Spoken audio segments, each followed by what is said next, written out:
मेरी फिक्र में मेरा ईमान मुझे कहता है कि जिस जगह पर मस्जिद थी, है और रहेगी, बाबरी मस्जिद है और रहेगी, बाबरी मस्जिद जिंदाबाद, जिंदाबाद, भारत जिंदाबाद, जय हिंद। तो मैं ये पूछना चाह रहा हूं कि क्या मोदी सरकार एक समुदाय, एक मजहब की सरकार है या पूरे देश के मजाहिब को मानने वालों की सरकार है? जिसको नहीं मानते उनकी सरकार है? हमको बता दीजिए। क्या मोदी सरकार सिर्फ एक फिक्र और नजरिया हिंदुत्व की सरकार है? क्या इस देश का, इस गवर्नमेंट ऑफ इंडिया का कोई मजहब है? इस वतन अजीज सबके मजहब को मानता है। सर, मेरा मानना है कि इस देश का कोई मजहब नहीं है।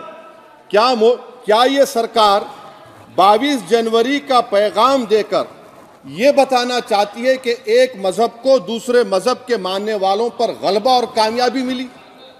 क्या आइन इसकी इजाजत देता है? क्या ये पैगाम आप जब ऐवान से दे रहे हैं तो 17 करोड़ मुसलमानों को आप क्या पैगाम दे रहे हैं, ये मैं आप पर छोड़ता हूं। सर, 49 में धोखा हुआ, 86 में धोखा हुआ, 92 में धोखा हुआ, 2019 और 22 में भी इस ऐवान के जरिए हमको धोखा दिया जा रहा है।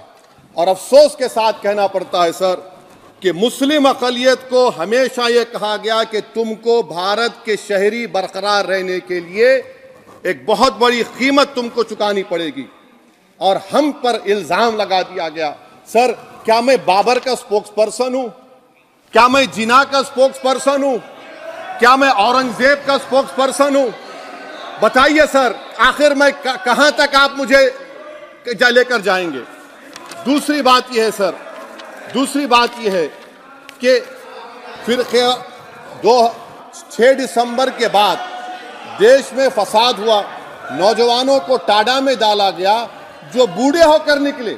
यकीनन आपकी सरकार नहीं थी, आपकी सरकार नहीं थी। अच्छा, बल्कि मैं तो मर्यादा पुरुषोत्तम राम की इज्जत करता हूं,